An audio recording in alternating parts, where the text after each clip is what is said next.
Hello everyone, and peace of Christ all of you. Please invite your friends. And today we are going to explore more of the true stories which happened a long time ago, where Allah, He sent His prophets to drink from the fountain of youth. And by the way, my grandfather, he drank from it, and now he is 1 day old. The fountain of youth is a true story, in case you think it's not. Actually, we have a clear evidence of it. All of you watch The Pirate of the Caribbean. How Jack Sparrow, he go and a bunch of gang looking for the fountain of youth. And how even the evil British government were trying hard to make him find them, or find the fountain for them. I will not be surprised if Trump is behind this, or CIA. Those stories, all of them, they are documented and nobody can deny them. We have a movie about them, and the reason they are in the movie, because they are true. Now, in the story of Jack Sparrow, they did not tell you all the truth, because all the truth is coming from the book of Allah. Allah knows best, as you remember. Always remember that. But put that between your eyebrows if you have any. So this fountain of youth, which is so good, and all of us, we wish to drink from it. Maybe one day, alhamdulillah. We will go there and we will drink from the fountain of youth. And by the way, if you are a man, keep dreaming to reach that point, because you will find like the tens of billions of women before you. Good luck. And if you try to go through, the nails are ready. You know, so like instead of living forever, you will die forever before you reach the fountain of youth. The only way to get there, I think, if you like dress like a woman, and I think now this is why Muhammad used to dress like a woman. So now let us go and examine the fountain of youth, and where this fountain of youth is exist in the Islamic mythology, or Muhammad fiction stories. See, always when we show Muslims things, they will say to you, he's lying, he's lying, he's lying. You know, this is the answer for anything. If you show them a hadith, he says, this is a weak hadith, weak hadith, weak hadith. Anything is embarrassment. Is in a speed of light, it's a weak. And by the way, weak is accepted in Islam. It's not real. This is why actually it's written in the book, because it is accepted. Otherwise, they would dump it in the garbage. You will not put it in the book.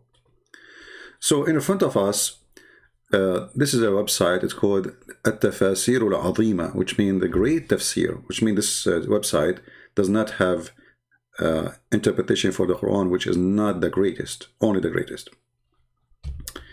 And here we have, this is the tafsir written by Al-Imam As-Suyuti, and he is one of the biggest.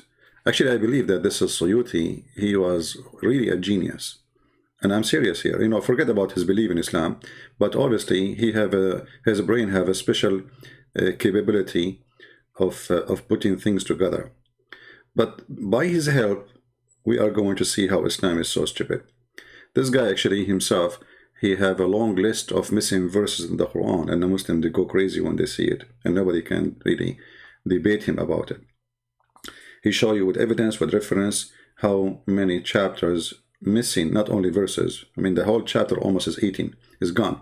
So here we have Tafsir As-Suyuti, and now we have the chapter of the cave, 18, and we have verse number 83.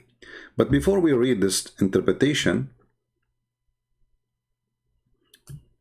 let us see what the Muslims, they say in their videos about the story.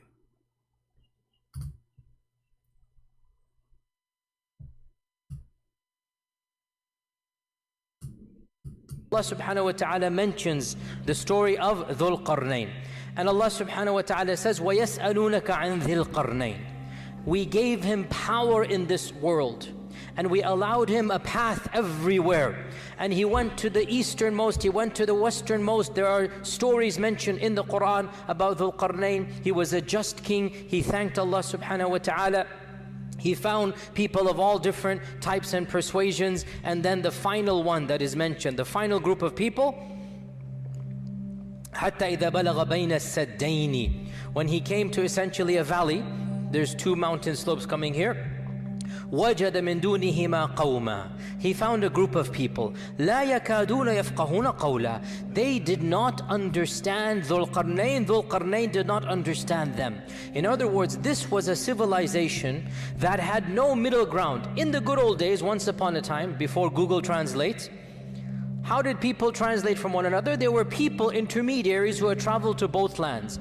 Inevitably you would find somebody who spoke Latin and Arabic, who spoke, this language and that language. You would find somebody. Zul-qarnain went to such a faraway land that the language of those people and the language of Zul-qarnain had no middle ground. So Allah is mentioning this is a far-flung civilization. And here you see how the stupid story started. So those people didn't understand the language, and he have no translator for them. And then a second after, we will see that they are talking to each other.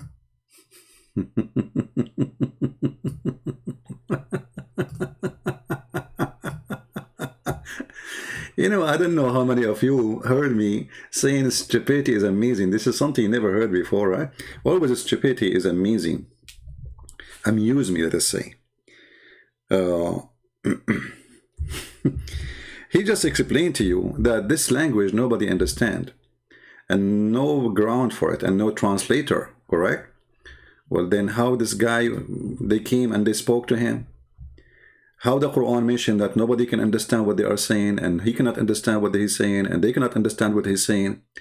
And then it says here, until he reached between the two mountains, he found before them, this is a stupid translation, a people who, they understand the word, they can understand the word, okay? Okay, and then they said, Zul-qarnain, verily Ya'juj and Like a second ago you said you didn't understand the word. A second after they said, do you see the stupidity of this cult? We just heard the sheikh, I don't know, this is Mufti Mink, I don't know who is he. We just heard him saying nobody can, every nation have a translator. Those people, there's no translator because nobody knows their language. So nobody knows their language. They do not know the language of Zul-qarnain. Zul-qarnain do not know their language. And then they said,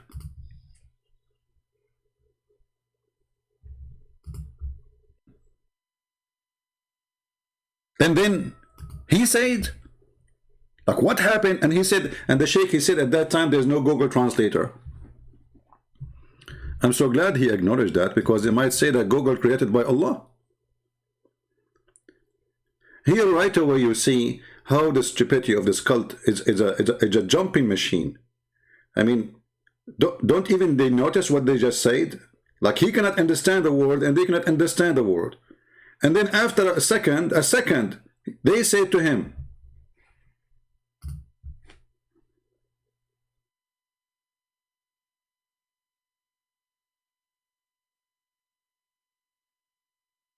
and not only they said to him, they explain things which is complicated, like those people, Gog and Magog, they are doing mischievement in the earth. Shall we render this tribute in order, etc., blah, blah, blah, blah, blah. And can you make a dam between us? A second ago, they were a bunch of ignorant, nobody even have their language. And now we are talking about building a dam.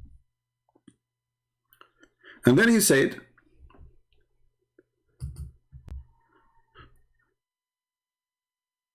okay, Abdul, whatever Allah He gave me, I will do my best, brother and sisters. Okay, let us build a dam between them.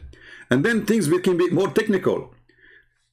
They do not understand him, he don't understand them. And then he said, bring me a block of iron. How in the world they knew that he wanted a block of iron if he don't understand the word? But anyway, this is not really our topic. I just wanted to show you that when Yasir Qadi, he says, the standard narrative has holes, I say to Yasir Qadi, it's not only the standard narrative has holes. All of you are full of holes. Your Quran is a book of holes. And how in the world Alexander the Great become a Muslim? In fact, the guy is a bisexual. I mean, this Muhammad, he made anyone he is famous a Muslim. If Muhammad was exist at that time, trust me, he will make Trump a Muslim. Anyone coming his way, I mean, Alexander the Great is a Muslim. All the books of history confirm that this guy, he sleep with everybody. He sleep with men, he sleep with women.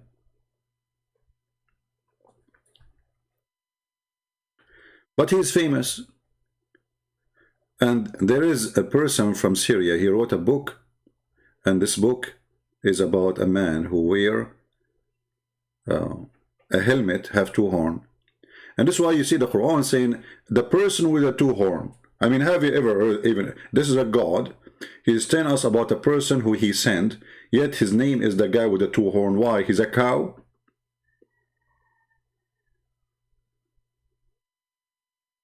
Do even Allah knew the name of this person? So now today, we are, we spoke before, if you remember, about the stories of Moses and the fountain of youth. If you remember, Moses, he made a speech in front of his people, and he says, oh, children of Israel. And the funny, by the way, they say Israel is not, there's nothing is called Israel. This is Palestine. But the stupid Quran keep calling them children of Israel. Obviously, the children of Israel, they are Indian from America. I mean, even your stupid book keep calling them the children of Israel. So Moses, he made a sermon, and he spoke to the children of Israel, and he told them, I am the most, he asked them, who is the most learned person among the people? Someone's asking Moses. Moses says, I am me. Come on. Me. Then Allah, he said to him, you stupid Moses, it's not you. Moses, he said, like, what? Not me? So Allah, he admonished Moses, and he told him not to ascribe all the knowledge, not ascribe to all the knowledge to Allah only. Then came to the divine inspiration. He says, yes, one of our slaves in the junction of the two seas is more learned than you. And here, by the way, translation of the junctions of the two seas is Al-Bahrain. Bahrain, the country is called Bahrain? This is where it is. The funny, if you go and see where the Bahrain is, you will see that Bahrain is connected to the Mediterranean, which is very funny. So there is a person who lives in the conjunction of the two seas, and that is Al-Bahrain, in Bahrain. And then Moses, he told to him, okay, how I can find this guy so I can learn from him, how I can meet him. Allah said to him, take a wheel, not a fish, take a wheel in a basket, and whenever the fish is lost, follow it. Look, what the heck? Follow it. How you can follow a fish, a dead fish? She's dead in the basket, big whale. By the way, at that time, I mean, you remember we showed you the story in the previous video, how there's a guy, he was a 3,000 arm tall, and how he he walk in the sea. He don't swim because he's so big. He walk in the sea, and the sea does not even go to his knee. And then he hold the wheel, and he put his hand up in the sky, and he do the barbecue to the whale by the sun, because he's so high, he's so close to the sun, brother. So Allah told him, take a whale with you, put it in the basket, and then when you lose the whale, follow it, and you will find that place. So Moses, he set out along, and he went with his attendant, Yeshua bin Nun. And here the funny part of the story. Bin in the language in Arabic, it's coming from the Aramaic actually, means son. Nun is a whale. I mean, look, even the servant, his name, Yeshua, son of the whale. Look at this, brother. I mean, obviously, there's no fabrication in the story. So Moses now, he have to take a whale with him, and then he choose a servant, and his servant, later, by the way, he became a prophet, but this is a different story. His name is Yeshua bin Nun, the son of the whale. Unbelievable, alhamdulillah. And then they carried with him the fish, which is the whale, until they reached the rock and rested there. Until they reached the rock. I mean, is that how simple? You go all the way from Israel, all the way to Bahrain, and then you find a rock. There's only one rock in the way. Let me open the map. You see, I said to myself, I'm not going to stay long, but I don't know how to do that. Sorry. I will start making videos just without going live, by the way, so to force myself not to stay long. Because as long there is, you know, more ideas will come and things is endless. All right, so let us open the map of Prophet Google, peace be upon him. So this is the country we are talking about. It's a little island in the Persian Sea, which the Arab today, they are fighting to correct the Arab Sea, but all of us, we knew that this is the Persian Sea. They love to hijack anything. So supposedly Moses, he went all the way from Jerusalem, or from Israel, wherever he was, and then all the way to Bahrain, brother. And then they found a rock. I mean, the story makes sense. I mean, think about it. Think about it. Okay, this is Israel, brother. And now, Moshe, how are you, Moshe? Are you doing good, Moshe? Okay. So Moshe now is going to take a route from Israel, brother, and he will keep going from here.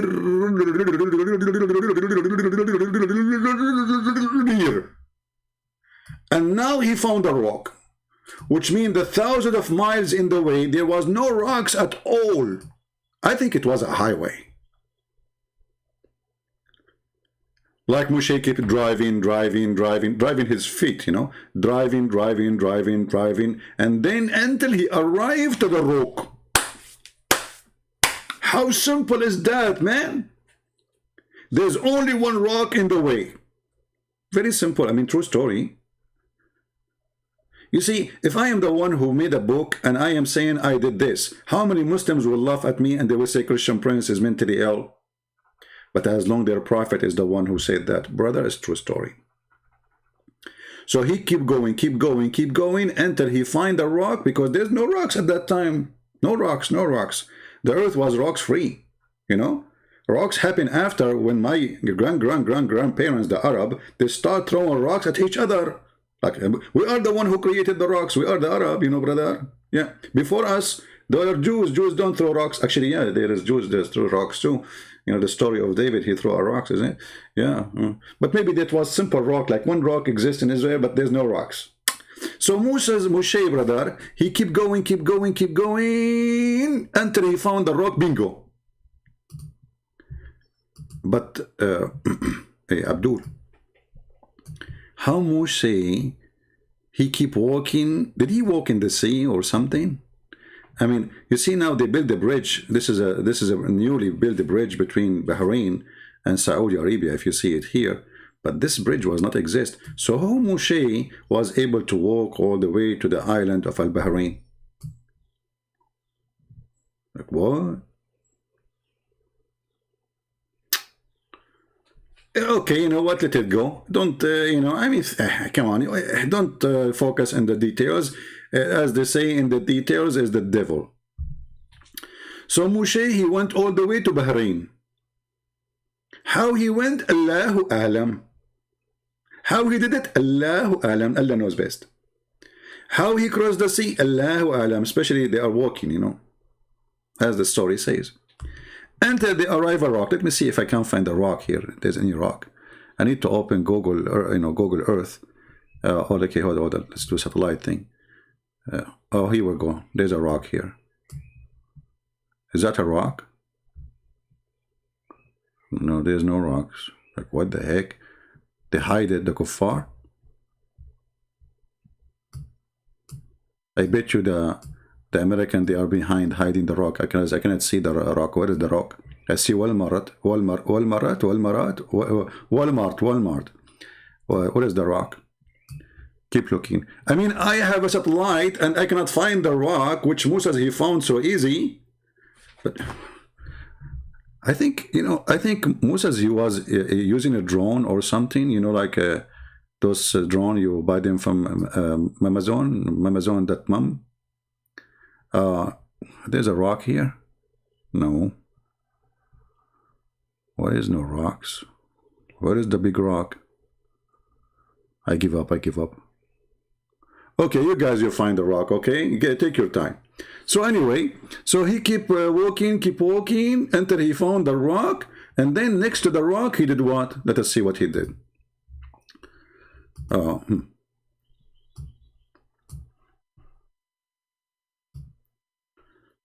Okay, until they reached the rock, and they rested there.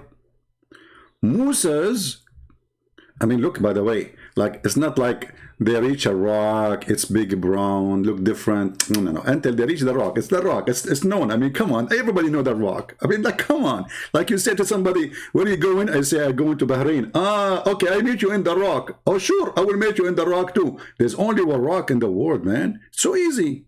Anyway, so until they reach the rock, Moses put his head down and slept. Look at this idiot. Why you put your head down and you sleep? Can't you put your head up and sleep? Shame on you, Moshe. He's doing maybe a trick or something. Okay, he put his head down. Sufyan, the sub-narrator, he's a sub-narrator. I mean, look at this religion. There's narrator, sub-narrator, submarine narrator. And then said, somebody other than Amr said, at the rock there was a water spring called Al-Hayat. Here we have to stop. There's a water spring called the life. And none. Do you see the word none? When I was learning English, I was like saying to myself, what's wrong with this? Like none. You know, they told me that a woman, she, she surrendered herself to God. They call her none. And then none submit to anyway, okay, so let's let it go. So a none come in touch with the water, but become alive, brother. Deep. That's deep. You touch the water, you don't drink the water. You don't even need to drink it. You touch it. Just touch. Not here. Leave don't touch me. I said touch the water. What's wrong with you? So you touch the water, and right away you will become alive. Like, hold on. How he touched the water and he's dead? So the dead, he touched the water and became alive? Hey, dead man, go touch the water. I'm dead, you idiot. I cannot move. So a nun touched the water but became alive. Okay? So some of the water of the spring, look, now here's the details. Now he explained the questions and he getting me busted because I said, how the dead one can touch the water? Look, he refuted me. And some of the water that is spring fell over the fish. That's it. There's no excuse not to believe now. It's clear. So some of the water of the spring fell over the fish. So it moved like weak, and they slipped out of the basket. Look at this. And entered the sea. This is what happened to you when you walk next to the fountain of youth. Here we go. You lost your sardine. All right. I mean, and the story continue. You can read the hadith by yourself. It's a long story. And this is again in Sahih al-Bukhari, hadith number 27. All right.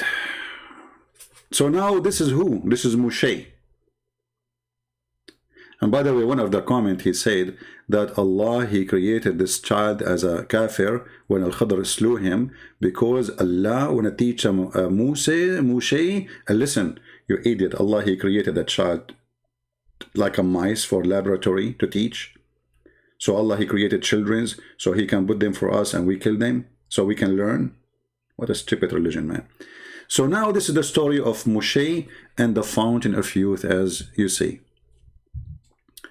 Now, I'm not going to go to Jack Sparrow and discuss how Jack Sparrow, he was very evil trying to get the fountain of youth himself alone. And I'm not going to discuss how greedy they are. And here, like here, Jack Sparrow, you see, Jack Sparrow, he did not reach the fountain of youth by walking. As you see, he is using a boat. But the story of Prophet Moshe, he was walking down the street, until he reached the island of Al-Bahrain. How he crossed the sea, don't ask. Jack Sparrow, he crossed the sea by a boat, as you see, and we have evidence. And here Jack Sparrow, you know, this is, he trying to act like Moshe. He put his head down and he lay down, you know. But all of us, we knew Jack Sparrow, this after he broke his tooth. You know, remember when the guy from the ship, he hit him in his tooth? So he started saying Jack Sparrow. So here Jack Sparrow is running because they are chasing him, because they want to get the ring of the you know, the compass, where you can find the, you know, you know, the thing, you know. So, and then here, look, Jack Sparrow, he's moving his hand, supposedly, he's trying to cross the jungle, but in fact, he is putting his hand in the front of the breast of this woman. And this is exactly why Allah did not mention Jack Sparrow as a prophet, because in Islam, it is haram to put your hand over next to the breast. You have to hold them. You cannot just put it in the front to hide them. You have to hold them, and you have to suckle them. It's halal. So, Jack Sparrow, obviously, is not a prophet. I mean, if you are confused about it, I'm making it clear for you now. All right? Now, going back to the story in the tafsir, we find that the fountain of youth is not only something mentioned about Moshe and Al-Khudr. We find that the fountain of youth have to do with Zul-qarnain, the man with the two horns, Alexander the Great. If we go down here, let's see if we can. I mean, I don't like this website, how they design it. Like they make it like a script inside a script. Let me see if I can open it in different website. Hold on, let us see.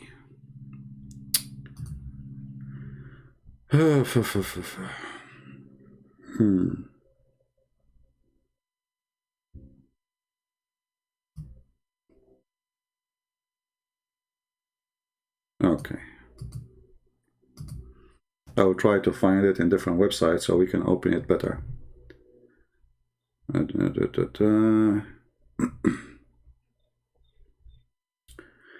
We found it in Google Books. We don't want Google Books because we cannot use Google Translation.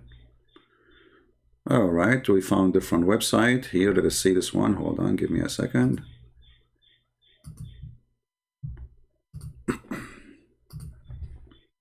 Let me give you the link. You know, I will give you the link for the reference. So you can see what we are talking about. And you can use Google Translation from your side. This is other website other than the one I'm showing you in the screen. So now let us go there.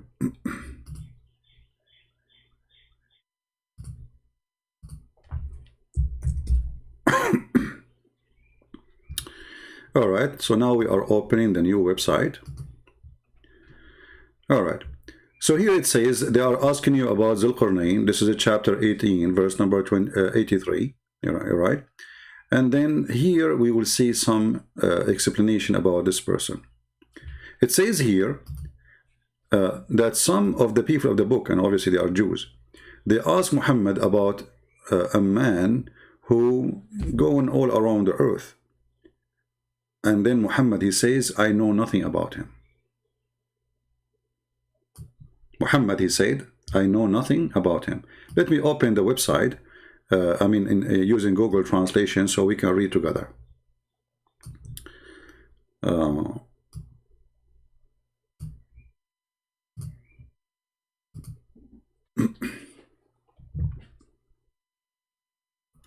So reported that a Jewish said to the Prophet, oh Muhammad, let us go first. No, not here.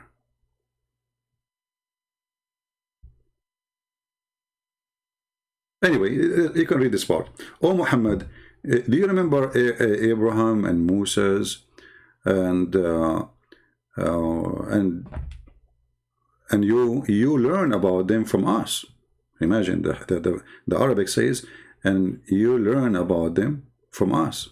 All right, Abraham, Moses, Jesus, the prophet, you heard of them mentioned from us. Do you see it?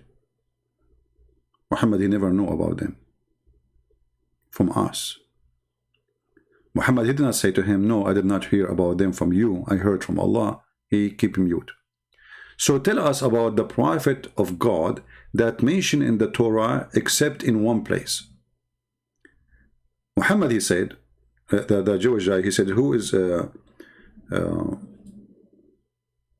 he? Sorry, Muhammad, he said, who is he? Who is he? They said, Zul-qarnain. He said, I have not heard anything about him. Do you see it? Until this moment, Muhammad, he is confirming that he heard nothing about him, and actually all the messengers before, the Jewish mentioned their names, and according to the story here, they mention Abraham, Moses, Jesus. He heard about them too from the Jews. And now they are saying to him, tell us about Zul-qarnain. He is mentioned in the Torah, and obviously the Jew is getting Muhammad busted, because there's nowhere, you know, there's a prophet of God, his name is the man with the two horns in the Torah. So obviously here the Jew is trying to see how stupid Muhammad is, and he was successful. So he said, I know nothing about him, I learned nothing about him. And then they went out happy because Muhammad, he could not answer. All right? But when they are leaving, brother, before you leave they leave the door, Jibreel, he come down from the ceiling. And he told Muhammad the answer about Zul-qarnain. He told him, I will tell you a remembrance of Zul-qarnain. Oops. Muhammad, he fall into the trap.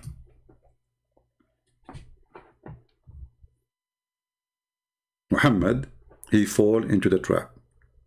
And then here Muhammad, he continue telling the story about Zul-qarnain.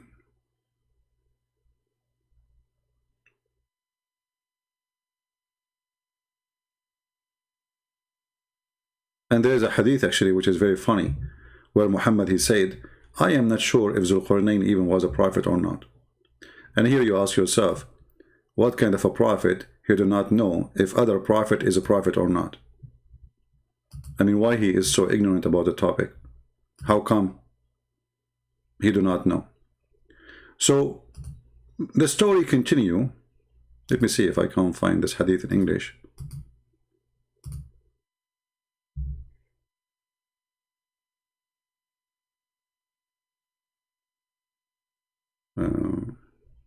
Anyway, in here it says that Muhammad, he says, I'm not aware if he was a prophet or not, in the translation in English in this website.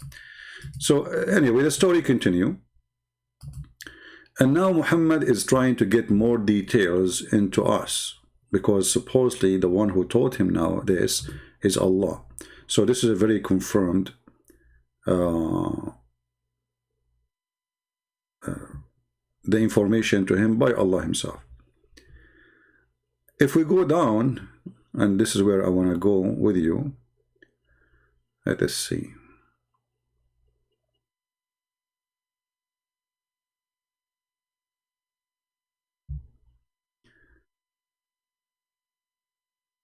Where we will, because the the text is so long, and all of it is really stupid stories. Okay.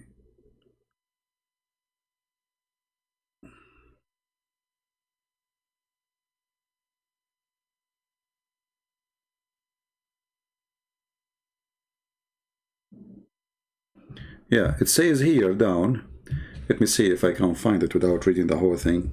I will search for the word horn. All right. So he have two horns. Okay. Zul-qarnain, he have two horns. Let us see if we are in the right place.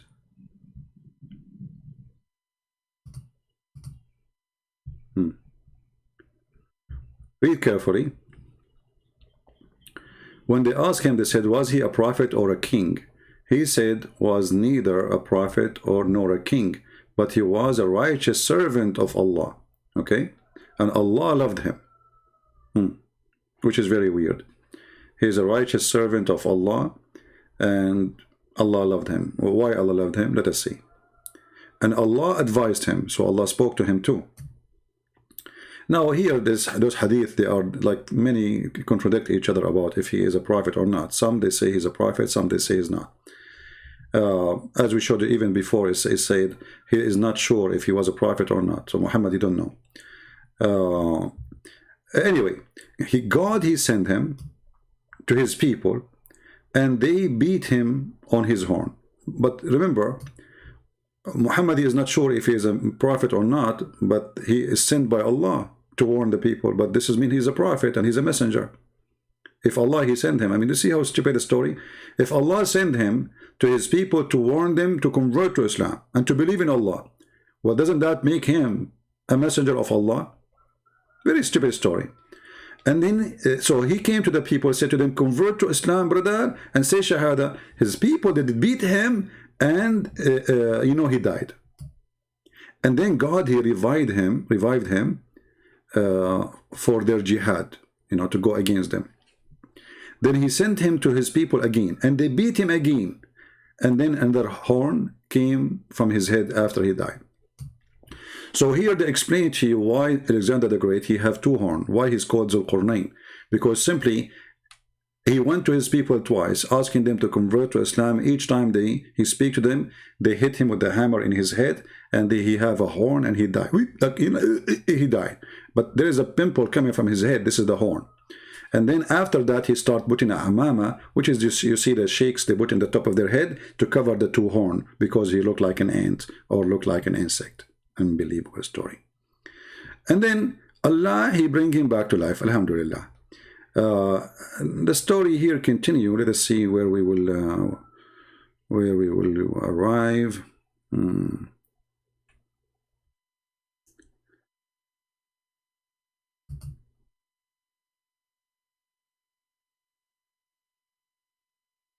Let us see.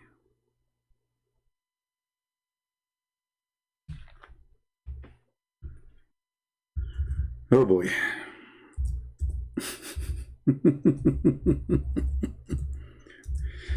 I wish you guys you read Arabic, because that will save me from all the hassle and this like translation.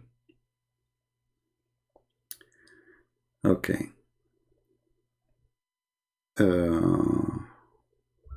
Let us search for the word green to save from reading all of this. Green. Look like translation is different. Let us see. Search for the word water. Okay. Here we arrive to the story of Al-Khadr. So you will see that this man, and the Muslims, they try to deny that he is Alexander the Great. They keep saying to us he is not Alexander the Great. Here you will see that he built the city, it's called Alexandria. He built the city, it's called Alexandria. And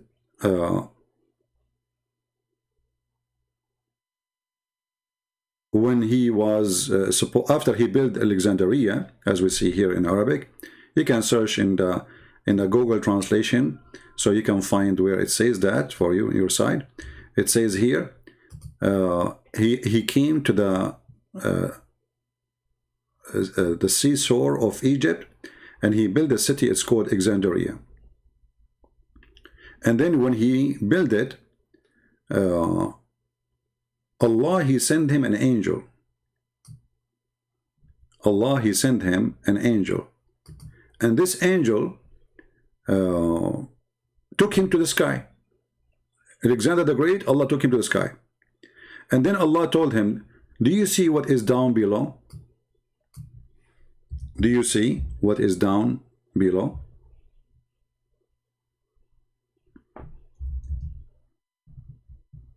Isn't it amazing to know that Allah, he took Alexander the Great to the sky?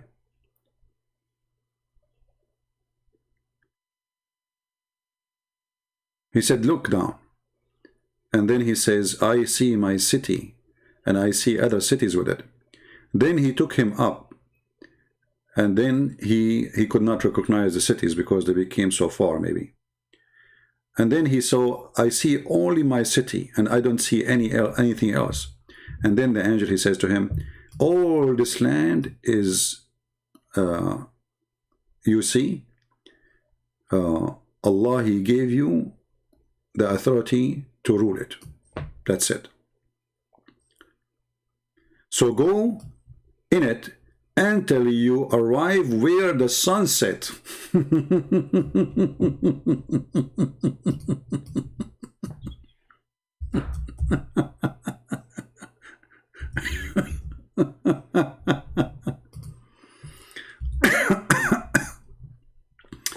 I don't know what to say. So Allah, he sent his angel and he took him up to the sky and he told him, keep going. This is all your land. You keep going until you arrive where the sun set. And then he walked until he found where the sun set, and he found where, and keep walking until you find where the sun rise too, as it says here. All right. Then he arrived to a people, and he found people who have faces, their faces like face of dogs. They have actually not like wujuhu kilab. Their faces is face of dogs. So they are not a human, as I explained to you before. Their faces, if we go here in the, if you search in your page, if you translate Google translation, you can search for the word dog. All right. So after Allah, he took him up to the heaven, and he showed him all the land which he is going to, to own or to control. And he told him, keep going until you arrive where the sun set, the place of the sun setting, and the place where the sun rising. And then you find two mountains where you were going to build a dam, or, suppose this he will build a dam in the story. And then he keep going until he found the cross to Gog and Magog, and he found people who their faces were dogs' faces. They are dogs. Okay. But now we will find something different. You see, all the story until now, we did not see anything yet about the fountain of youth. I mean, what is the fountain of youth? Suddenly, you will notice in the middle of nowhere that Al-Khadr appear in the story. Remember, we are talking about a person who is not exist in the time of Moses. Remember, the story in the Quran is speaking about Moses meeting Al-Khadr, right? But now we will find that Al-Khadr, he appear again in the story of Zul-qarnain. So if you go here, you will see that Zul-qarnain, he used to go around, and then one day he stood upon a mountain. It's called the mountain of Adam.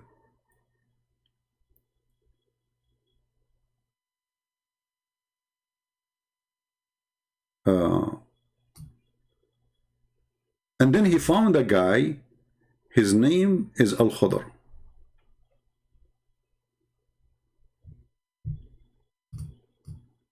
In that mountain. I don't know if we have any Muslims here are listening, because I found that this is kind of astonishing, stupid story. The Khadr, he said to him, and Khadr, he was a person who been given knowledge and wisdom and understanding. Hey king, do you see that paper which is hiding from the palm tree? He said yes.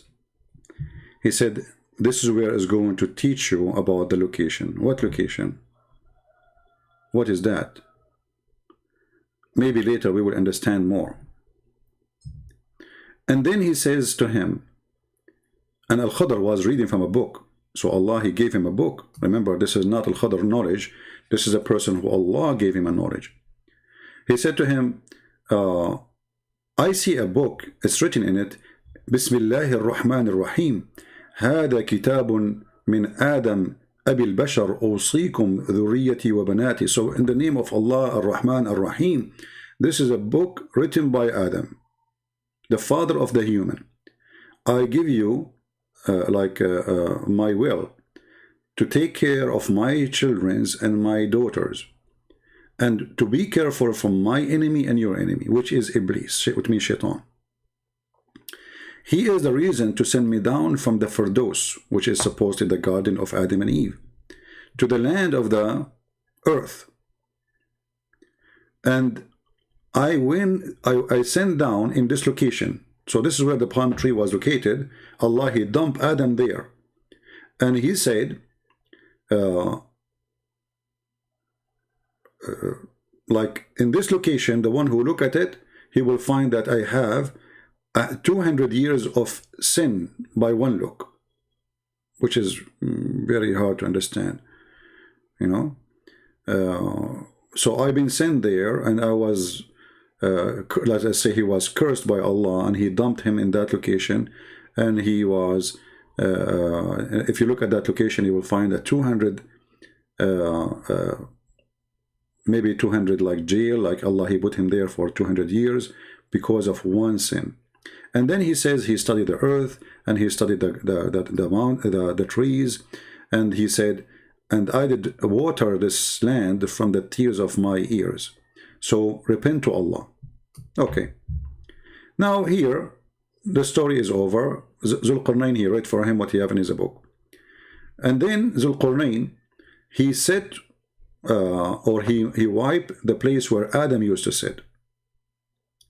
And when he did that, he found that it is 180 miles. And he counted the trees in that location. He found them 900 trees. From every tear of Adam, there was like a tree coming. And then when Cain and Abel, they killed each other, or they killed one of the brother, killed the other brother, those tears became a land. And this land cry blood.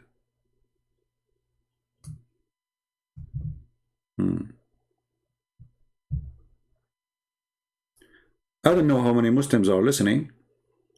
Muslims, what is the distance between Alexander the Great as date, as time, and between Moses? This guy Al-Khadr, he exists everywhere. Al-Khadr, he is with Noah. Al-Khadr, he is with Alexander the Great. Al-Khadr, he is with Moses. And actually there's some reports saying that even he was in the funeral of Muhammad. Even there's a hadith says that when Muhammad was talking to a bunch of people, somebody came in, and when he left, he says to them, this is Alexander the Great. This is Al-Khadr. And you know, the Muslim, they can say this is weak and this is strong. But as you see, all of this is written in their books. All of those things exist in their books. And if we continue reading, you will die laughing, because the stories can get even more complicated. Here you see even the Muslims struggling, trying to find out why he was called Zul-qarnain. As an example, he says the reason he was called Zul-qarnain, because he gathered the two horns of the sun set and the sunrise. Here it says the reason he was called Zul-qarnain, because he arrived to the horn of the sun. Now you might be wondering what the horn of the sun. Muhammad himself, he confirmed that the sun has a horn. And actually Muhammad, he confirmed that Satan, he come from between the two horns of Shaitan.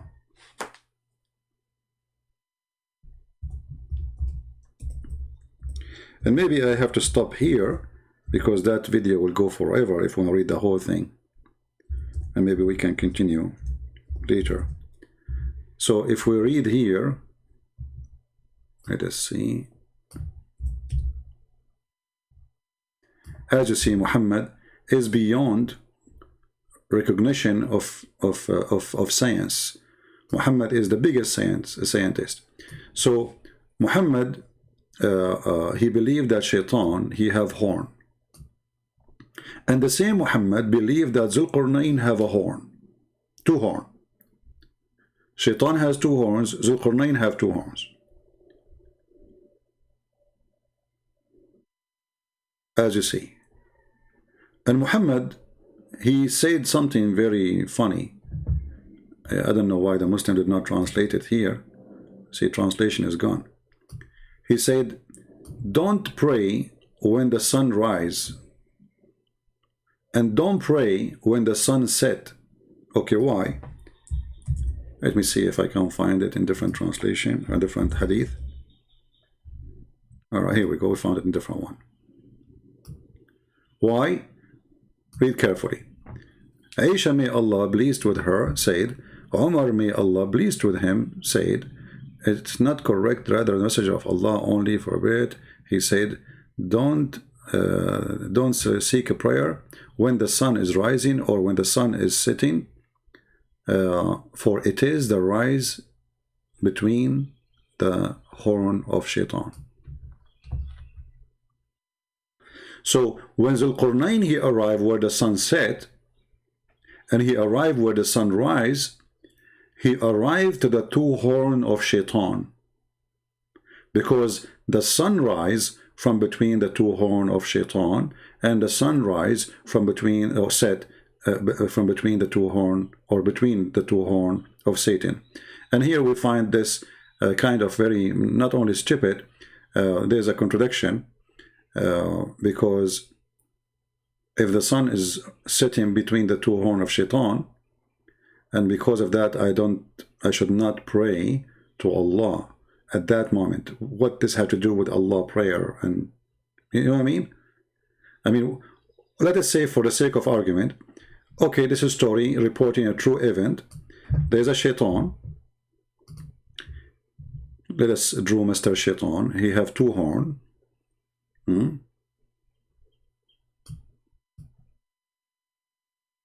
This is Mr. Shaitan. And now the sun is sitting between his two horns. Let us make the sun with a green color so it can appear, or red.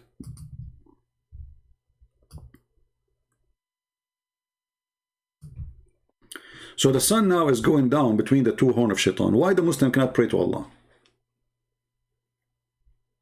What is the connection? What is the reason? What is going to happen if we pray to Allah while the sun is sitting between the two horns of Shaitan? Any Muslim can tell us?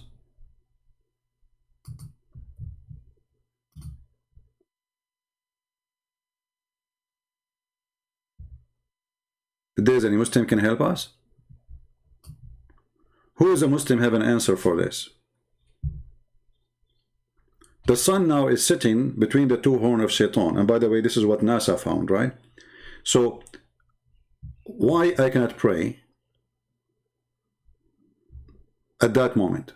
What will happen? Any Muhammadan?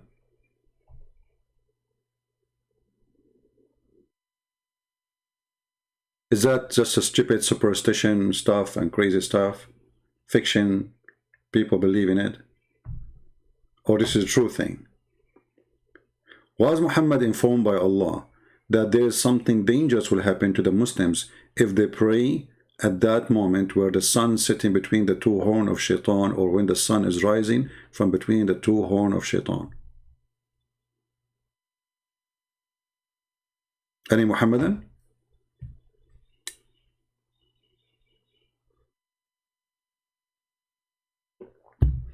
You know, I wish I can finish all the reading, but as you see, this is very long, and that will take me really for long to finish it, and I'm trying to make my videos shorter. But as you see, the fountain of youth exists in the time of Muhammad, sorry, in the time of Al-Khadr, and later we will find it exists in the time of Zul-qarnain, and we will find that Zul-qarnain, he went all the way trying to find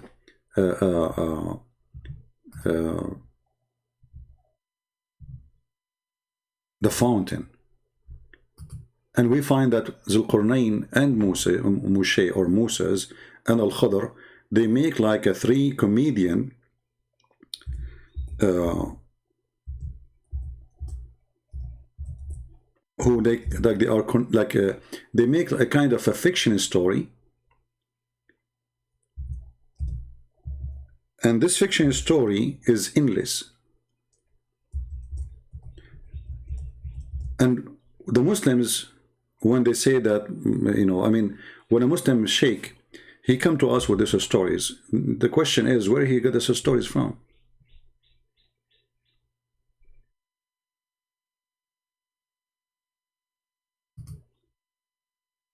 And by the way, this exists even in the book of Ibn Kathir,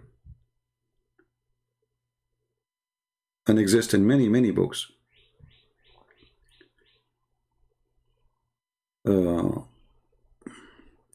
But let me, before we finish, maybe we can go to the part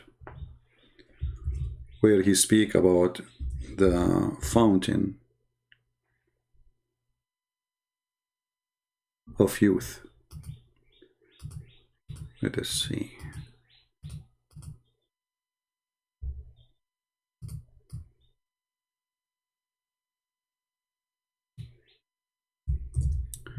Let us go back to the page. At least we can complete the topic,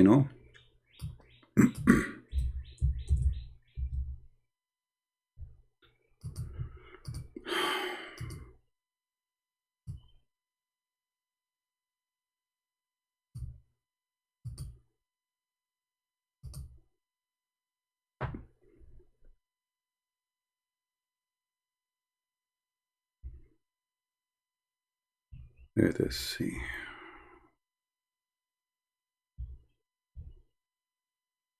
Tons of fiction stories, stupid stories, none of them make sense. But why I'm not surprised? Very normal. This is what Islam is about.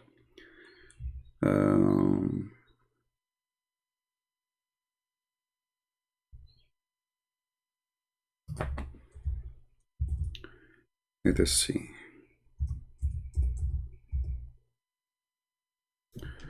All right. Here we find the part where they are talking about the fountain of youth. Let us clean the screen from the drawing. And then we go to the Google translation. Just give me a second.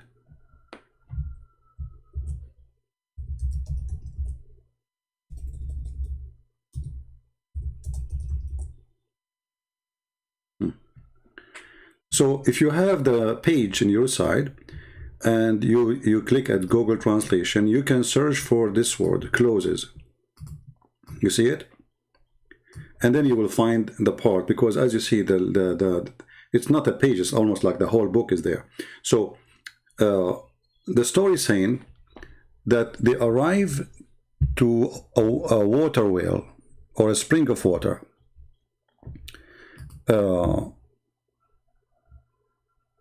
Let us see here. Al-Khadr, before he said to him, and you can go read before from the beginning, actually a little bit more. You will see talking about how many soldiers he have, that Zul-qarnain, in each place he go, he stay for 12 years. You see, each time he arrived to a place, he stay in that place for 12 years until he arrived where the sun set, and then he camped and he gathered his soldiers, and then it says the soldiers, they said to him, and the scholars, his scholars, they told him, we are afraid of this darkness, like the bath you are taking. And we seek you not to go in the path where nobody went before, the path of darkness. Don't take us there. Don't take us in the path of Adam. Blah blah blah blah. And then they keep talking about it here, and then the story continue. And then he keep walking, and then he saw a lot of females.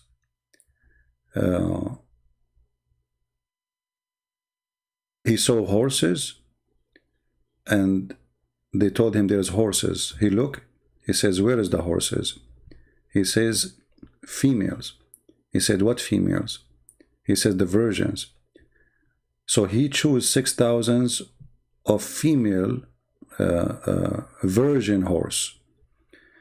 And then he chose from his soldiers 6,000. I mean, I know, like, when you are reading this, nothing makes sense, right? But I mean, this is what it is, what we can do. Like, sometimes people, they say to me, I mean, your translation is really confusing. My friend, it's not my translation confusing you. The story is confusing. The story is stupid. What can I do? So if I say to you, 6,000 virgin female horse, you would say virgin female horse, you might think I'm making a mistake, but this is what it is. What I would do. And then he chose 6,000 of his men, and then he made the Al-Khudr a leader of 2,000 of them. Okay? But in the translation, for some reason, the word Al-Khudr is not coming, you know? So, here we go, it says actually. And he gave Al-Khudr the command of 2,000 horsemen. All right, so Al-Khudr now became a leader in the army of Zul-qarnain. And while Al-Khudr, he was walking, Zul-qarnain came to him from his house, and Zul-qarnain, he went down to the house of Al-Khudr. And while Al-Khudr, he was walking in darkness. I mean, look at the connection. How he is in the house, and now he is walking in the darkness. Don't ask me. So he was walking in darkness, and the people, they went away from him, and then he throws some like a dice, made from like a ruby, something like this. He threw it, and it fell in the edge of water spring.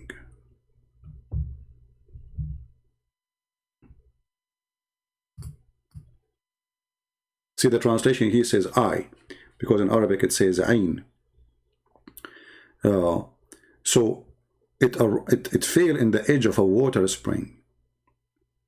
All right, and that is supposedly where we go to the point where he got to the place of the fountain. So obviously Al-Khudr, he went there, or he was there for a reason. He want to give wisdom, advice to Zul-qarnain, and somehow you will find here that Zul-qarnain is Allah. And actually, I will make a short video to prove to you that Zul-qarnain is Allah. I know that Muslims will go crazy, will say this is not true. Even the Quran says he is our servant. But you will see how we prove it easy, that obviously Zul-qarnain is Allah himself, based on the story which Muhammad, he said.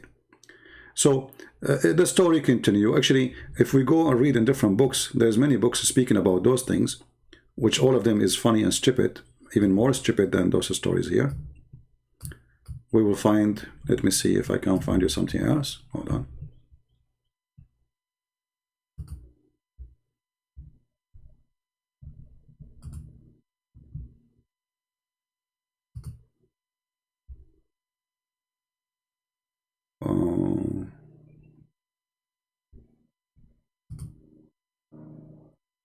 Yeah, here actually we see more details. Let's see, hold on.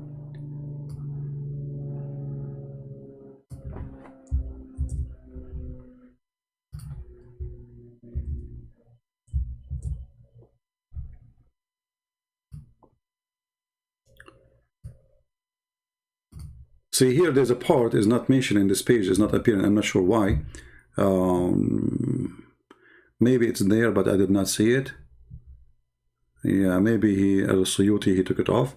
It says here that when he arrived, when he threw the ruby or that thing in his hand, and he arrived to the edge of that fountain,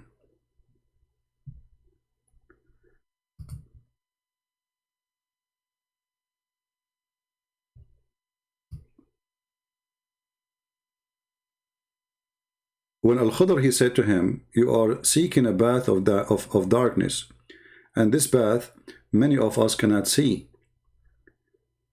So what you will do with the darkness, which means how you can walk through it. if we, like, you know, let's say we walk and we don't see our way, etc. And then Al-Khudr, he gave Zul-qarnain a red ruby. And he said to him, if you arrive to the darkness, throw this ruby in the ground. If this ruby, or if the ground is cream, then those who they are in the darkness, they have to come back. So Zul-qarnain, he took it and he went. All right, he took the ruby. And Al-Khudr, he noticed what Zul-qarnain he want. What he want?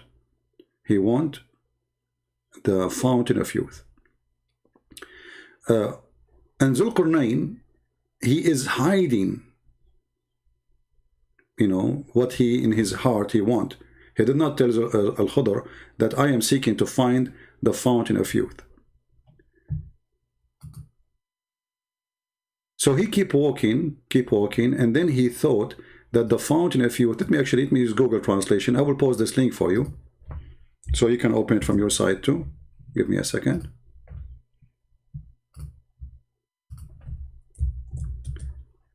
You see, Islamic, you know, when we talk about Islamic reference, you will find that Islamic reference is a messed up reference. It's thousands and thousands of stories, and the more you learn about them, the more you die laughing. Let me give you the link here. You can open the same link, and you can click at Google Translation, as you see, and then you can read with me what I am reading. All right. Let us see. Yeah. So Zul-qarnain, in the time of Al-Khudr, he is trying to find where is the fountain of youth. And actually,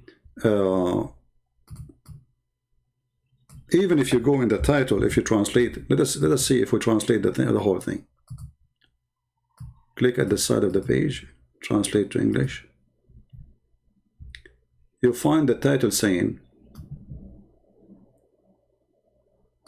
read with me carefully, the story of Zul-qarnain and his request for the eye of life in the darkness.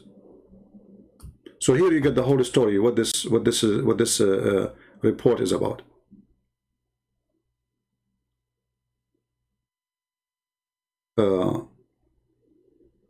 Zul-qarnain, he wanted to find the fountain of youth. Zul-qarnain, all his trip, all his mission, all his fight, all his wars, Alexander the Great, for one simple reason. He wanted to find the fountain of youth. I will let you read it all. I mean, this is English, as you see.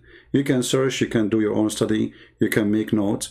Sadly, most of you do not know Arabic, but those who know Arabic, they will enjoy it more because they can read the original text. But as you see, this is the most stupid cult ever come to existence. It's not only it's a collection of fairy tales of the old or the ancient, but it is stupid fairy tales. And suddenly the stupid fairy tales became part of a book, it's called Quran. And suddenly the fairy tales of the ancient, which is a fairy tale for the kids, became a book of God and became God talking and God teaching. And then there's billions of people, they believe in such a stupid story. So here you will see that they are discussing how Zul-qarnain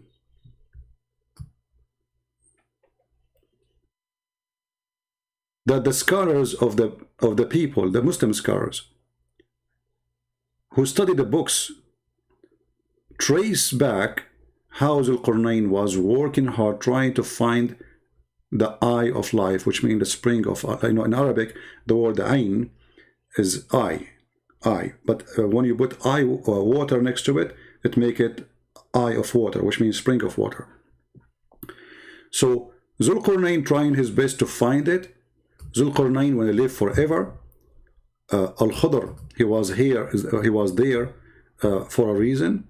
And obviously Al-Khadr, he don't want him to find it in some stories. Like Al-Khadr, he want to keep the eye of the fountain of youth only for himself, for his own use, so he can stay alive forever.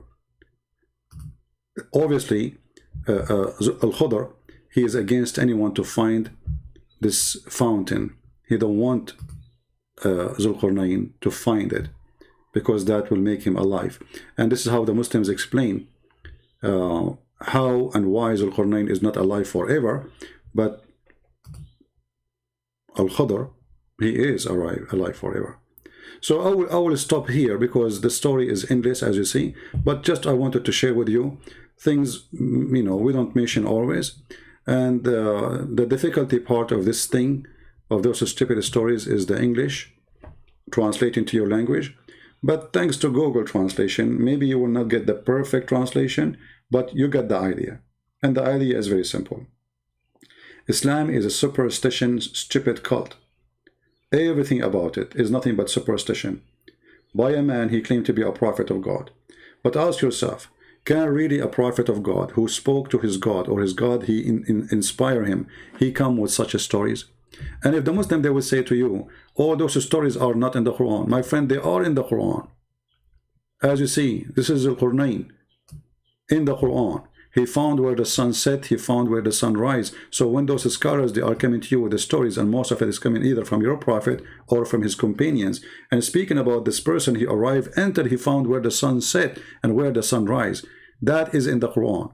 And then the Muslims, in order to avoid the disaster and the stupidity of the Quran, they say, oh, he he did not really say, the verse does not say he found where the sun set. No, he did not say that the sun set in murky water. This is how it appeared to him. Anyone see the word appear to him? Anyone see the word he thought? It is Allah who is talking. The Jews, they asked the man, tell us, they asked Muhammad, tell us about Zul-qarnain. Muhammad, he said, and we show you the interpretation, saying, I know nothing about him. Then Jibreel came to him right away. And Muhammad, and by the way, some story says it took him a few weeks, so the story of right away is very funny. So Jibreel told him, and now Allah is talking. Allah is the one mentioning here, says, until he came to the rising place of the sun. Where is the rising place of the sun? The sun rises everywhere. You do not need to go anywhere to find the rising place of the sun. That is stupid to say. So when they try to explain, they try to say to you, oh, this is how it looked like. You know, he saw it rising, but it's not really. But no, hold on. It says, until he came to the rising place of the sun. So here there's two things. There's timing and there's location. And he found it rising on a people. He found people near it. And then if you continue, you will find that this guy, he continue before it actually, where he found where the sun setting. Until when he reached the sitting place of the sun, it's a place he reached. What happened there? The sunset. He found it. It's Allah is not saying he thought. You see, Allah is reporting the story. He found it. He reported the find. Not he thought. And the funny, the Muslim, they say to us, the Quran is an amazing language. So can't Allah he use, instead of he found, he thought? Is Allah like, is your God Allah stupid? If you want to say he thought, he will say he thought. He did not say he thought, he says he found it. And even the Sayyid Muhammad himself, he confirmed that the sun set in a murky water. Was Muhammad unaware and he have wrong understanding of the verse too? And you Muslims, you have better understanding? Isn't it this is your prophet saying that? And here I need to ask a very simple question. Is that the same water where the fountain of youth is? You see, all this video is to come to an end. Remember, the Quran speak about where the sun set. It said what? You see, the Muslims, when they try to fabricate answer, they say, oh, it's like when you see the sea, when the sun set in the sea, the guy he thought it is the sea where it goes inside. It says here spring.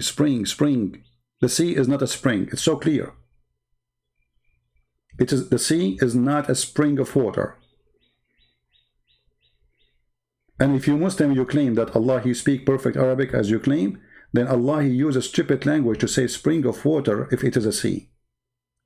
Because a spring of water is something small. It's a spring of water. All of us, we know it's spring of water.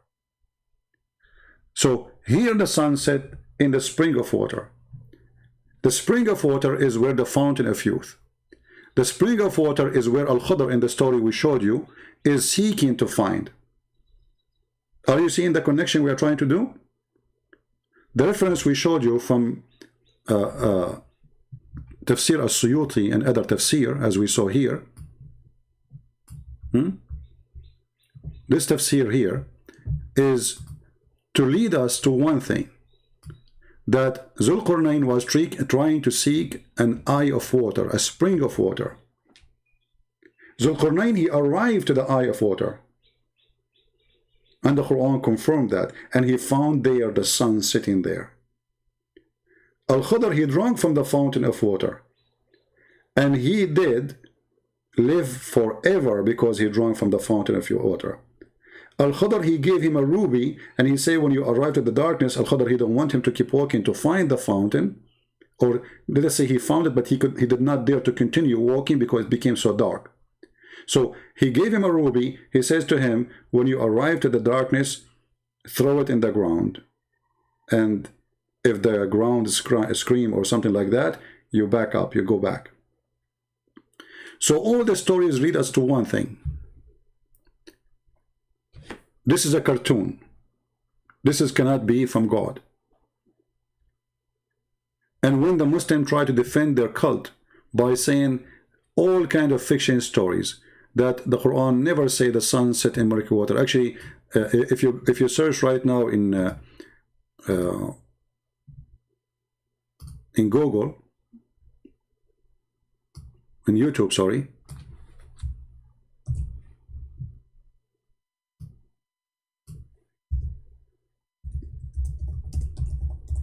you will see how many Muslims volunteer, doing their best, trying to fix the stupidity of the Quran.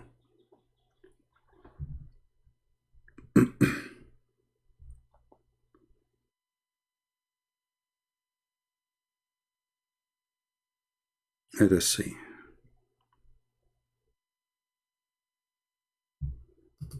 This is an old video. The other points that William Campbell raised was regarding Surah Kahf, chapter number 18, verse number 86, that Zul-qarnain sees the sun setting in murky water, in turbid water. Imagine sun setting in murky water, unscientific. Imagine. The Arabic word used here is, it is wajada, meaning it appeared to Zul-qarnain. William Campbell knows Arabic. See, this guy, he don't speak Arabic, by the way. He became expert in Arabic. The word there in Arabic, wajada, wajada, it means appear. The word wajada, we can go right now to the dictionary. The word wajada means he found, and even actually the Islamic translation, not even one of them says it appear. It says he found it. So this is the stupid Zul-qarnain. They ask him how in the word it says he found it. He says found it. That doesn't say found it. It says wajadaha. Wajadaha means it appeared to him. But all of you can go right now to the verse and you can copy the word. This is the word wajadaha. And you can take it to Google Translation. Actually, you know what? I can do this in front of you. I can use Google Translation in front of your eyes to the same page without even copying anything. You know? Like, you open the page here with Google browser, and we have the original translation in English in the right side and the Arabic. So what we do, we click here, translate to English, and then this verse, verse number 86, will be translated. Let us see what Google translation will be. Is it going to say it appear, or it says going to be founded? But we do not even need to do so. It says here, even he found it sitting in a spring of black water. So how in the word he found it became, according to Zul-qarnain, it appeared to? Do you see how dummy, how stupid, how desperate their answers are? And this is what happened when a person, he defends Islam. Whatever he say, nobody oppose.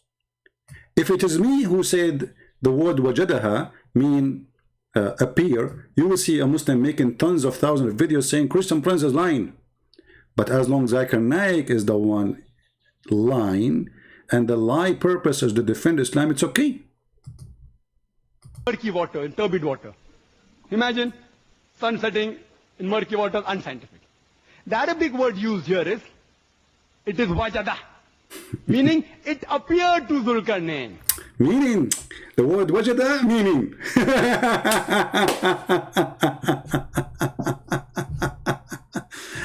And with this, I wanted to say thank you guys for being here.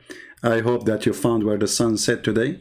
And I hope that you get some more clue about where to find the fountain of youth. So all of you, you can grow young again.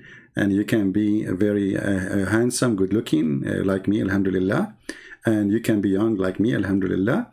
And, you know, I wish I can share with you some of the water of Zul-qarnain, the fountain of youth. But you know what? I made an agreement with the director of Jack Sparrow movie that I will not tell any information about the location where we did our movie. So, because they will sue me, honestly. I mean, we have a contract. I can show it to you. They made me sign a contract that I will never, not only me, by the way, all those who work in the movie of Jack Sparrow, the Pirate of the Caribbean, we sign an acknowledgement that in no way we will tell anyone where the fountain of youth is, especially women. I mean, no way. I mean, like, your mother-in-law now, she is 90, and soon she might go. And now she go drink the fountain of youth, and now she is 16 again. Good luck with that. So they made a sign says specifically, you don't tell women. Specifically. Okay? And because, you know, like, there's a lot of women here. Sorry, I cannot share. You know, I mean, if you are just men, I mean, we can share with you that. You know, and by the way, Zul-qarnain, as long you know the meaning of the verse and you know Arabic. Do you speak Arabic? And as long you know Arabic very well, you idiot. Was your prophet an idiot himself? He did not know where the sun set. He did not. How come your prophet? He did not say. He found it. He thought. He said it's set in a spring of warm water.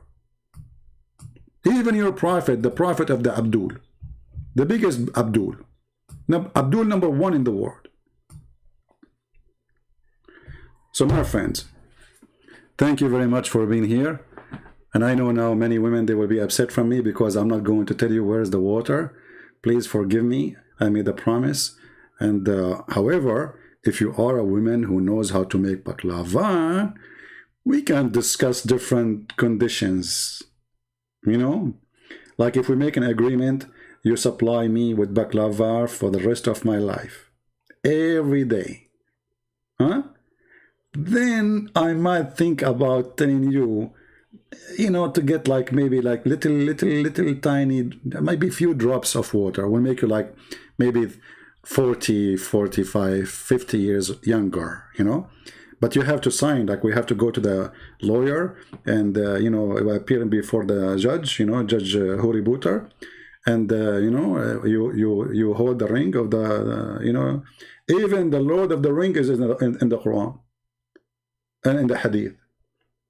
Go and read the stories about the Lord, the Ring of Solomon. You would die laughing. Actually, I say to you that number 1 stupid chapter in the Quran, which nobody can beat it, is chapter 18.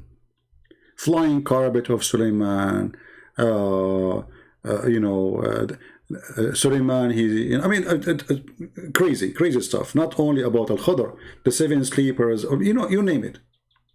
You know? Look at this story. Look how beautiful it is. You know, look at this, look. This is the most funny stories ever. Chapter 27 and chapter 18 are the ones who they are really very, very funny and very stupid. And actually here, just to show you one thing here, the stupidity. In chapter 18, there's a verse which I find very amusing. They asked Muhammad, those who they are, the Christian they speak about, those who they been chased by an infidel king, they want to kill them because they became Christians. How many they are? How many? I mean, very simple question. He's not asking them science. How many they were? So Muhammad now, he don't know really what he is going to answer. He don't dare to say anything. So look what he said. He said, Allah told me the following. Some, they say they were 3 and their dog is number 4. And some, they say they are 5 and their dog is number 6. Guessing the unseen. Yet others, they say they were 7 and their dog is number 8. Okay, now Allah will give you the answer. Oh, Muhammad, say, only Allah knows their true number. What the heck? So what the purpose of this verse? They're asking you how many they are. So the coward Muhammad, he is afraid to say the number and then he will get wrong. They will get him busted. So some they say they are 3 and their dog is number 4. Some they say they are 5 and their dog is number 6. Some they say they are 6 and their dog is number 7. Some they say they are 7 and their dog is number 8. And then the answer is, okay, Muhammad, tell them Allah knows best. And not only that, he says, only Allah knows their numbers, and then none knows them but few. Like, what the heck? So what is the number? I mean, what is this complication all is about? Just tell them the number. He don't know. He's afraid to tell them the number. People will laugh at him. The story name, you eat it, it's called the 7 Sleepers. I mean, isn't it obvious what is the story? What is the number? It's called the story, the name of the book, the 7 Sleepers. And Muhammad is still, he don't dare to give the answer. And as long there's a few people they knew, okay, tell us what the numbers. Because already it's not a secret. I mean, what is the big deal? Are you going to tell us about nukes? Is that like you will unveil the location of the fountain of youth? Tell us, not even this one, Muhammad, he cannot answer. And here you see a mistake in the Arabic. He says that some they say they are 3 and their dog is number 4. Have you ever heard in any language somebody says 3 and their dog is number 4? Actually, it doesn't say number 4. وَرَابِعَهُمْ, and the fourth is the dog. You don't say the 4th is a dog. He is not a human. You say 3 and 1 dog. In no language you say such a thing. This is stupid. Muhammad, he considered the dog is a human. The fact, even the word here, kalbahum, is false written in Arabic. The original word is kali'ahum. Kali'ahum. In the story which is written by an Aramaic Syrian bishop, I believe his name is Yaqub. In this story, it says that it's a fiction story. It's about a group of guys who run away from a king just because they became Christians, and they hide for their life in a cave. And then God, he sent an angel, and that angel was Kali'ahum, not Kalbahum. So the stupid Muhammad, instead of getting the word Kali'ahum, he said Kalbahum. Either Muhammad was the fool or the one who wrote the Quran for Muhammad. He got it wrong because of maybe the way it's written close to each other. Kali'ahum simply is the one who provides them. This is why you see that this, according to the verse here in the Quran, this dog, he opened his 2 arms. Have you ever heard of a dog have 2 arms?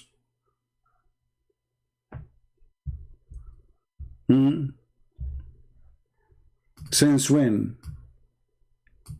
Dogs have 4 legs. Muslims. So the original story is speaking about an angel who covered the gate of the cave.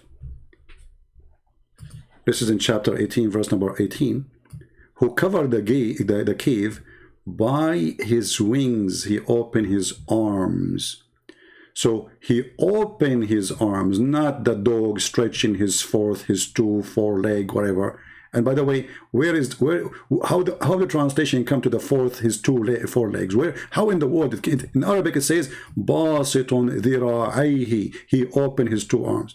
So the original story in the Aramaic, it says that this angel, Kali'ahum, their provider, he give them food, he protect them. So God, he sent this angel to protect them. This is why the army could not get close. I mean, have you ever heard of a king send an army to kill a bunch of guys, and then because they saw a dog in the cave door, they run away? I mean, how stupid the story can be. Imagine that Trump, he sent the CIA to capture Osama bin Laden or ISIS leader, Caliphate.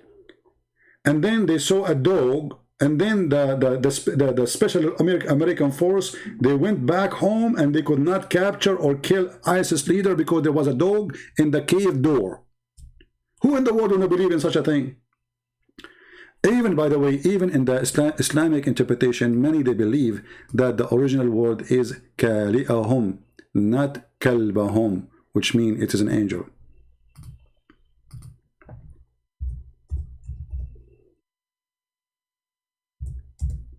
Maybe we can make a video about it.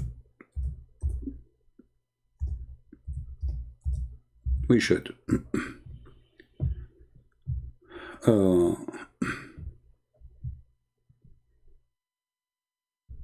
Let us see, hold on.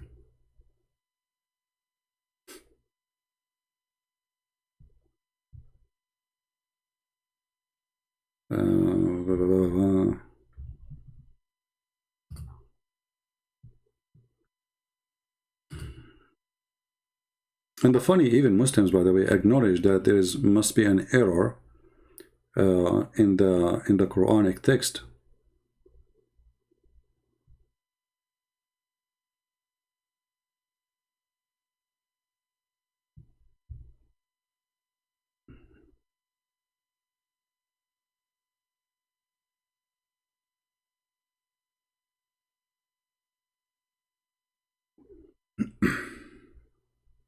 Let's see, hold on.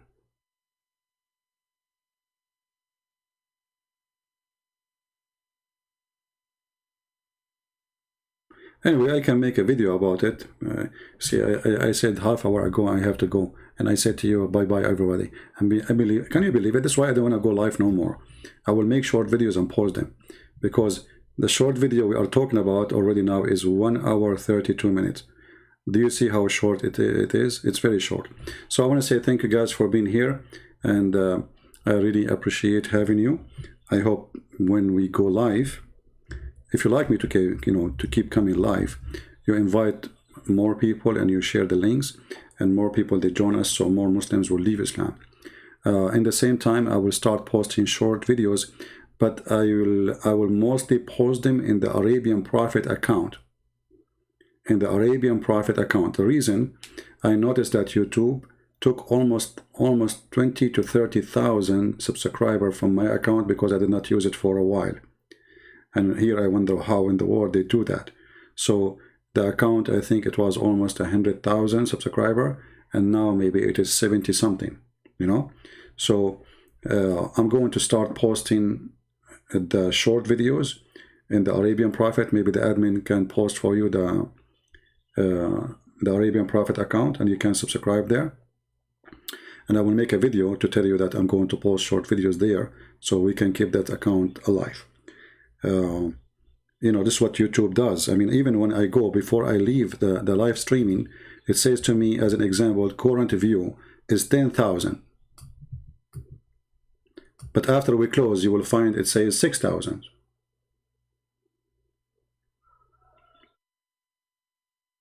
See, there is something always fishy with this YouTube thing, you know. Current view now is 1,000, sorry, and then it says the total playback is 8,165. So it should appear 8,165. Let us see when I'm done.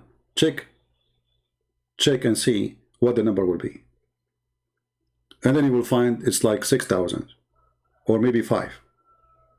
So how the 8,000 switch to 5,000 or 6,000?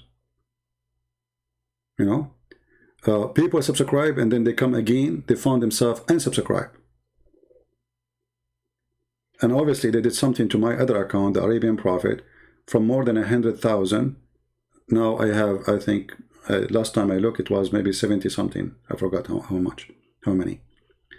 So we will start posting in the Arabian Prophet account short videos. And please subscribe to that channel so you can join us in the short videos. And then maybe I will go live in this one. So still we will use both, all right? We will see.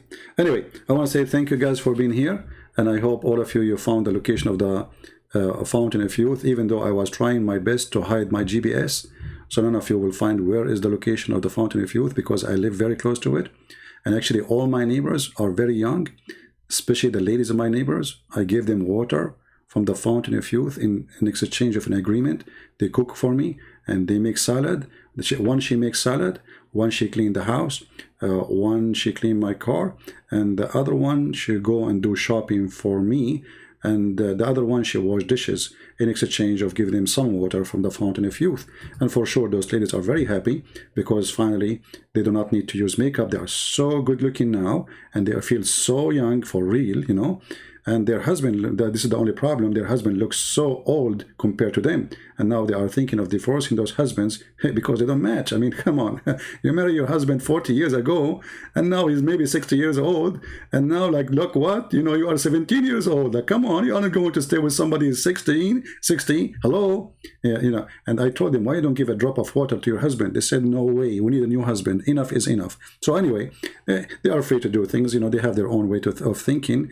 Allah gave a freedom for the women, brother. Allah protect women freedom, women rights. Islam provide women rights. Yeah, and one of their rights, favorite rights, is Allah will allow the Muslim men to beat them. This is a right for you to be beaten by a man. Very wonderful. Alhamdulillah.